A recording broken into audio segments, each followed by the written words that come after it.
Viewers, Italy ভিসার জন্য আবেদন ঠিকই করেছিলেন, কিন্তু ইতালি ভিসা রিজেক্ট হয়ে গেছে।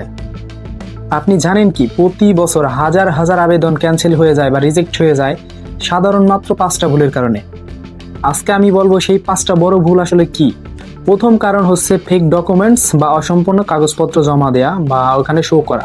যেমন অনেকে ইতালি ভিসার জন্য কি করে, ব্যাংক স্টেটমেন্ট, চাকরি লেটার বা ইনভাইটেশন লেটার, যা দ্বারা আপনি ভিসার জন্য আবেদন করবেন, এই সমস্ত কিছু কি করে, নিজেরাই ফেকভাবে এগুলোর কি ক্রিয়েট করে, থার্ড পার্সন দিয়ে এগুলোর ক্রিয়েট করে, যার কারণে আপনার ভিসা রিজেক্ট হয়। তো দ্বিতীয় কারণ যদি আমরা দেখি, দ্বিতীয় কারণ হচ্ছে ফাইন্যান্সিয়াল। আপনি ব্যাংক স্টেটমেন্ট, আপনি আপনার ব্যাংকে হঠাৎ টাকা জমা করছেন, দেখা গেছে আপনি ভিসার জন্য স্পন্সর ভিসা কিংবা student visa, visit visa, family visa, যে কোনো ভিসার জন্য আপনি ভিসা আবেদন করছেন, আপনার দেখবে ফার্স্টে যে ব্যাংক স্টেটমেন্ট, এইটা আপনার ব্যাংকে কত টাকা আছে, আপনি ওইখানে গিয়ে কি আপনি চলার মতো স্বাভাবিকভাবে টাকা পয়সা আপনার ব্যাংকে আছে কিনা।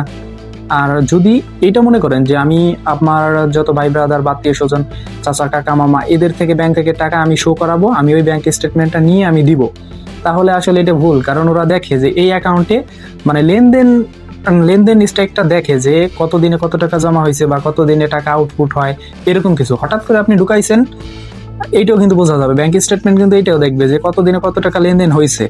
এই সমস্ত কিন্তু দেখার পরে যদি ওরা দেখে যে হঠাৎ টাকা জমা হয়েছে, সেই স্টেটমেন্টটা আমাকে দিছে যে আমার অ্যাকাউন্টে এত টাকা আছে, আমি এনে যাইতে পারবো, এটা হলে ভুলেও এটা মনে করেন যে ওরা অ্যাকসেপ্ট করবে না। এইটাও একটা মানে ভিসা রিজেক্ট হওয়ার মূল কারণ হইতে পারে। তাহলে দুইটা কারণ গেল, একটা ফাইন্যান্সিয়াল আর একটা হচ্ছে ভুল ডকুমেন্টস দেয়া। তৃতীয় নাম্বারটা কি? তৃতীয় নাম্বারটা হচ্ছে আপনার, যেমন আপনি যখন ফর্ম পূরণ করবেন, একটা ফর্ম আছে যখন ইতালি ভিসার জন্য আপনি ফর্ম পূরণ করেন, ওই ফর্ম পূরণ করার সময় যেই ডকুমেন্টস দ্বারা আপনি ফর্মটা পূরণ করবেন, দেখা গেছে পরের ধাপে গিয়ে আপনি কি করছেন, আপনার সার্টিফিকেট বা এডুকেশনাল যত কোয়ালিফিকেশন আছে এগুলোর সাথে আর ওই ফর্ম পূরণের সাথে কোনোভাবে মিলতেছে না। যেমন আপনি আপনার আইডি কার্ড দিয়ে কি করছেন না, আপনি আপনার পাসপোর্ট দিয়ে হচ্ছে ফর্মটা পূরণ করছেন, কিন্তু আপনার আইডি কার্ডে সম্পূর্ণ আপনার বায়োডাটা ভিন্ন, আপনার নামের 1 অক্ষর মিল নাই, 2 অক্ষর মিল নাই, বা আপনার আইডি কার্ড, জন্ম নিবন্ধন, কোনো কিছুতেই ওইরকম ভাবে দেখা গেছে ম্যাচ নাই। এটাকে বলে হচ্ছে miss representation. Immigration office, immigration থেকে এটা কিন্তু সুন্দরভাবে মনে করেন যাচাই করবে, একেবারে নিখুঁত ভাবে।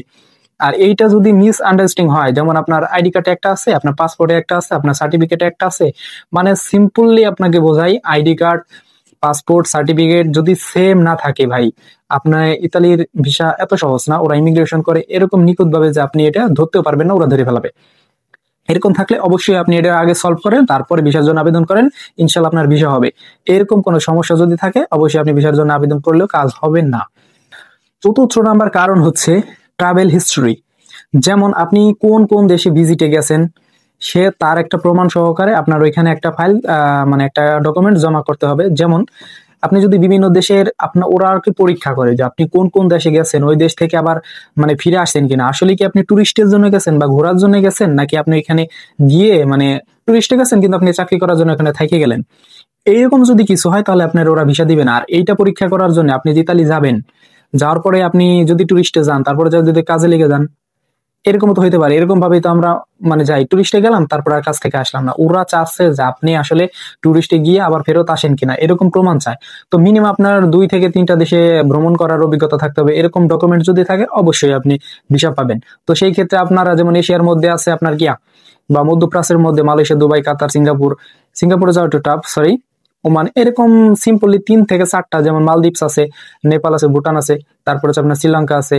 এইরকম ইজিলি যে কয়েকটা দেশ আছে মধ্যপ্রাচ্যের মধ্যে বা এশিয়ার মধ্যে, আপনার যদি 2 থেকে 3টা দেশে ভ্রমণকৃত টুরিস্টের স্টেটমেন্ট থাকে, অবশ্যই আপনি সেটা জমা দিতে পারেন, তাহলে আপনার ভিসা হবে। আর এটা যদি না থাকে, অবশ্যই আপনার ভিসা হইতে সমস্যা হবে। 5 নাম্বারটা এটা দেখবে যে আপনি মানে আগে যেই দেশগুলোতে গেছেন টুরিস্টে ভ্রমণের জন্য যে গেছেন, তার যে ডকুমেন্টস আছে, আসলে আপনি যদি 3 মাসের জন্য টুরিস্ট ভিসা হয়, এই 3 মাসের মধ্যে আপনি দেশে ফিরছেন কিনা, এইটা তারা চেক দিবে ভালো করে। আসলে যদি টুরিস্টের ভিসা কথা বলে যদি যাওয়ার পরে দেখা গেছে আপনার ওই 3 মাসের মধ্যে ব্যাক আসেন নাই বাংলাদেশে, আপনি আরো বেশি দিন ওইখানে কাটাইছেন, এটা আসলে ওদের কাছে অবৈধ। তো সেই ক্ষেত্রে ইতালি ভিসা তো মানে পাওয়াটা একটু টাফ, যেহেতু মনে করেন যে ইউরোপিয়ান সেনজেন কান্ট্রি, সেখানে এখন প্রচুর লোক মনে করেন ঢোকার জন্য অধিক আগ্রহে বসে থাকে, এই জন্য ওরা আসলে এতটা কঠোর করে ফেলাইছে। সেই ক্ষেত্রে আপনারা কি করতে পারেন, এই সিম্পল ডকুমেন্টস, আপনারা যারা আসলেই ইতালি যেতে চান বা ইতালিতে ভিসার জন্য কাজ করতে চান, যারা আবেদন করতে চান, আমি মনে করি সবারই এই কাজগুলো বা এই ডকুমেন্টস গুলা কিন্তু ইজিলি মানে সত্যিকারের আছে। যাদের না আছে তারা তো কখনোই পাবে না, আর যাদের আছে তারাও এরকম ভুল করেন না। এরকম ভুল করলে কি হবে, এই যে ছোট ছোট ভুলের কারণে আপনি দেখা গেছে আপনার একটা বছর লস করছেন, কারণ আপনি দিয়া বসে রয়েছেন 2 4 6 মাস 1 বছর চলে গেছে, আপনি পাচ্ছেন না ভিসা, তখন সমস্যা, টাকা পয়সা নষ্ট হয়েছে ইত্যাদি অনেক কারণ হইতে পারে ভাই, ক্ষয়ক্ষতির কারণ। এই জন্য আপনারা কি করবেন, ভিসা আবেদন করার পর বা আবেদন করার আগেই সমস্ত ডকুমেন্টস আপনি সুন্দরভাবে মিলাবেন, মিলায় দেখার পরে যে আমার সবকিছু ঠিক আছে কিনা, যদি ঠিক থাকে মাশাআল্লাহ আপনি আবেদন করতে পারেন, যেহেতু আপনার আবেদনে কোনো সমস্যা হবে না, পরবর্তীতে কোনো ধাপে আপনাকে আর আটকাতে পারবে না। সো ভিউয়ার্স, আজকের ভিডিওটা এই পর্যন্তই। ভিডিওটা ভালো লাগলে অবশ্যই লাইক কমেন্ট শেয়ার করে যাবেন, চ্যানেলে নতুন হলে চ্যানেলটা সাবস্ক্রাইব করে যাবেন।